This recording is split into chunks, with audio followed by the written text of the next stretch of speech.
We all know the Cowboys have been up and the Cowboys have been down. But I look at this.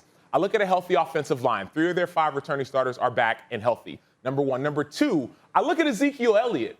Like, Ezekiel Elliott lost, 10, 15 pounds in the offseason? Does anyone understand how hard it is to lose that kind of weight in a few months? Like, I don't want to find out. That's dedication. And so you've got Ezekiel Elliott dedicated. CeeDee Lamb, Amari Cooper's healthy. And so I think the Cowboys and the Washington football team will be in the playoffs. I think Dallas wins the division. I think they lose to Washington in the first round. After all that talking, you still think the Cowboys win the division? Yeah, absolutely. But will lose to Washington. Okay. Absolutely. Okay. I think both teams make it. I think we'll be surprised that Dallas wins the division. Their offense is talented. They are really, really talented. But when it comes to winning championships, I think defense wins championships. Okay. Lewis, what do you think? Yeah, look, I've said all along, I think Washington is going to win this division. I think Dallas is upside. Their ceiling is division winner. I don't think they have enough to deal with the top division winners throughout the rest of the NFC. They can't deal with Green Bay. They're not going to be able to deal with Tampa. They're not going to be able to deal with whoever ultimately comes out of the West. All right, so they're just not going to be able to. Now, I've always said that the Dallas Cowboys are always surrounded by irrational expectations because they're America's team. Now they're on Hard Knocks. I mean, did you see that drone footage of flying through the star? I mean, I was phenomenal. Dang. I mean, it was phenomenal. I'm all in. I'm all in on Dallas as far as all the glitz and the glamour and all. And I get where the expectations come from. Hell, I have high expectations of them too after seeing that drone footage. But the reality is this: there's too many unknowns. Especially when you're talking about, winning football at the highest level is a 3-phase proposition. It's not just about Dak throwing for 5,000 yards and CD and Amari and Ezekiel. I mean, those guys are all great. I love those guys. I would not want to play against them. Those guys are big-time playmakers. But we know that it's a 3-phase proposition when you're talking about winning playoff games and getting ultimately to the Super Bowl, which is where Jerry Jones said he would do anything to get back to. And by 3 phases, that means special teams and defense have to hold up their end of the bargain. I like Dan Quinn.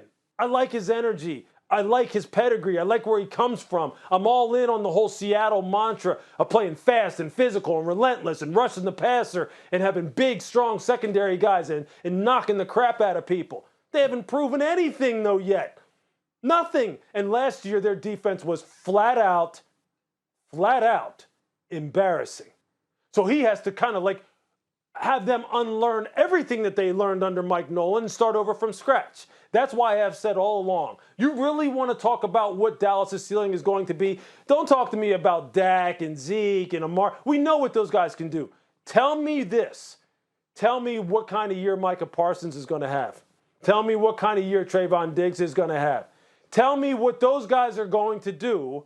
Tell me if Leighton Vander Esch is going to stay healthy. Tell me what Jalen Smith is going to do, and I'll tell you what Dallas' upside ultimately is going to be. Because I don't know what it's going to be yet. Can't be worse. Well, let me tell you. No. Let me tell you. Let me tell you, Lewis. It can always be worse. Lewis, let me tell you. So there are no. Lewis, check this out. There are no questions about Dallas's offense, right? You could say Dak's arm, maybe is he healthy? Dallas offensively is fine. Defensively has been the issue. Dan Quinn is the answer to the defensive question. So everyone talks about how bad Dan Quinn's not playing.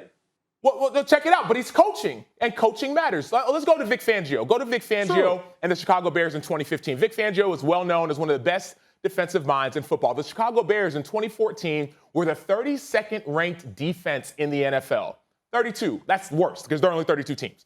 Vic Fangio comes in 2015. They go from 32 to 19. It's not amazing, but it's better. He's building a culture. 2016, they go to number 9, right? Still getting better. 2017, you drop a little bit to 10. And 2018, remember that 2018 Chicago Bears defense that everyone talked about, the best defense in the league, number one defense because of a coordinator. Yes, there were new players on the team, but a coordinator can change everything. And we saw that even with Dan Quinn in Seattle when he came in and took them to the number one defense in 2013 and 2014. And so, yes, the question can be, does Dallas have the players, the personnel to play the kind of defense that Dan Quinn is used to playing? That question still needs to be answered. But will they be better on defense? The answer is absolutely yes. Now on special teams, briefly, John Fossil, We all know him, Bones, right? Like, he's one of the best coordinators, special teams coordinators in the NFL. We all saw with LA Rams, like all the trick plays, like he's the expert when it comes to special teams. And so, like, yes, there's no questions offensively outside of Dak's arm, which we're all talking about. Is he healthy or is he not? But defensively, and this is why I believe that the Dallas Cowboys will, in fact, make the playoffs and will, in fact, win the division, because defensively, Dan Quinn is answering those questions with guys like Jalen Smith, with guys like Leighton Vander Esch, with guys like Micah Parsons. With that, he's answering those questions defensively, and it starts now, and that's what he's doing. Acho, I gotta stop you because Please. I was with you. I'm with you on the Cowboys winning the division.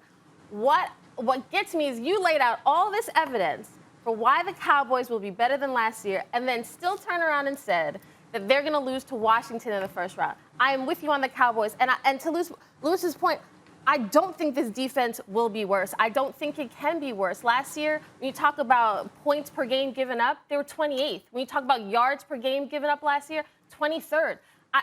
Yes, statistically, sure, it could drop to 32, but based on all the evidence that Acho has pointed out here, I don't think Dan Quinn will allow that to happen. And that's why I'm high on the Cowboys, provided Dak is healthy. Like, I'm high on the Cowboys in this division. This division is not good. And so when you think of the ceiling, I don't see them getting to the NFC title game, and that's the thing. They have the potential, but we have repeatedly been disappointed by this Cowboys team. So that's why I'm more reserved. But losing to Washington in the first round is a bit that's interesting. Thanks for watching ESPN on YouTube. For live streaming, sports, and premium content, subscribe to ESPN+.